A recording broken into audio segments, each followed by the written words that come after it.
नमस्कार। क्या आपने कभी ध्यान दिया है कि परमेश्वर के धर्मी लोग खजूर की नाएँ फूलेंगे और फलेंगे? पवित्र बाइबिल धर्मी लोगों की तुलना खजूर के पेड़ों से की गई है और परमेश्वर के धर्मी लोग खजूर की नाएँ फूलेंगे और फलेंगे। और जैसे कि पवित्र बाइबिल हमें बताती है, वे प्रभु के भवन में रोपे जाकर हमारे परमेश्वर के आंगनों में फूले फलेंगे। वे पुराने होने पर भी फलते रहेंगे और रस भरे और लहलहाते रहेंगे। भजन संहिता की किताब 92 अध्याय वचन 12 से 14 तक। वैसे बाइबिल में धर्मी की तुलना कई बार वृक्षों से किया गया है, लेकिन खजूर का पेड़ ही क्यों, अन्य और भी बेहद खूबसूरत नाना प्रकार के फल के वृक्ष हैं। लेकिन इस समय हम थोड़ा एक नज़र खजूर के पेड़ों पर डालते हैं। ये सूखे निर्जल प्रदेश में पाए जाते हैं, अर्थात ये कम पानी वाले स्थानों में भी जीवित रह सकते हैं। ये काफ़ी लंबे और ऊंचे होते हैं, लगभग 20 मीटर, लेकिन पेड़ों को जल उसकी गहरी जड़ों से प्राप्त होती है और इनके फल खाने में बेहद पौष्टिक और स्वादिष्ट होते हैं। इनकी जड़ें बहुत ही गहरी और मजबूत होती है, जो उन्हें प्राकृतिक विपदा के समय संभालती है, जैसे तूफान और अकाल के समय में। और ये पुराने होने पर भी और फल देते रहते हैं, ऐसी इसमें खासियत है। और इसकी फल देने की आयु 65 वर्ष या उससे भी ज़्यादा समय तक हो सकते हैं। ये पेड़ जब निर्जन प्रदेश में या जहाँ भी इसकी खेती होती है, जब तेज हवा चले, चाहे वह चक्रवात ही क्यों न हो या अन्य कई प्रकार के तूफान क्यों न हो, अन्य पेड़ जड़ से उखड़ जाते हैं। लेकिन ये खजूर का पेड़ टूटता नहीं है। यह इतने लंबाई होने के बावजूद भी टूटता नहीं है।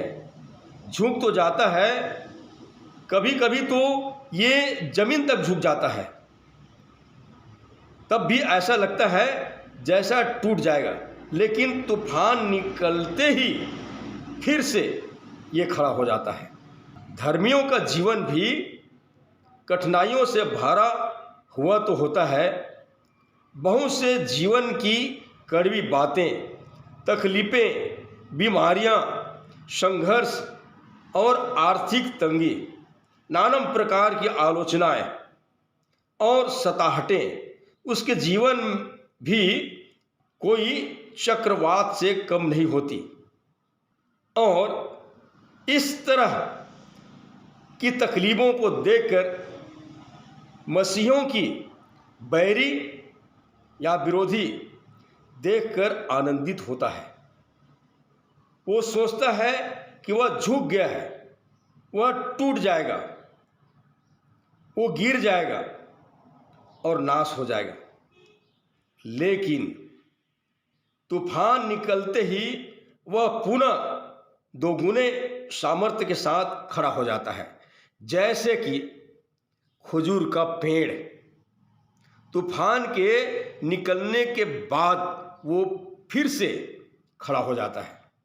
प्रियो, धर्मी का जीवन प्रभु की दृष्टि में बहुत ही बहुमूल्य है और संसारिक व्यक्ति जिनके लिए प्रभु कहता है कि हे मेरे पिता के धन्य लोगों, आओ इस राज्य के अधिकारी हो जाओ, जो सृष्टि के आरंभ से तुम्हारे लिए तैयार किया गया है।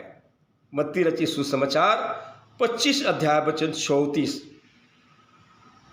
खजूर के पेड़ों की कीमत उनके फलों के कारण होती है। इसलिए वचन आगे कहता है कि वे पुराने होने पर भी फलते रहेंगे और रस भरे और लहलहाते रहेंगे। प्रियो, इसी तरह से परमेश्वर के धर्मी जन भी, वो चाहे उम्र दराज के हो जाएं, वो चाहे कितनों बुढ़ापे को प्राप्त कर लें, लेकिन फिर भी वो मसीह यीशु में फूलते रहेंगे और फलते रहेंगे और लहलहाते रहेंगे। वे आत्मिक फलों से लदे रहेंगे। और पवित्र बाइबल के अनुसार ऐसे ही मसीह विश्वासियों को प्रभु यीशु ने चुना कि वे परमेश्वर के लिए बहुत से फल लाए, आत्मिक फल लाए।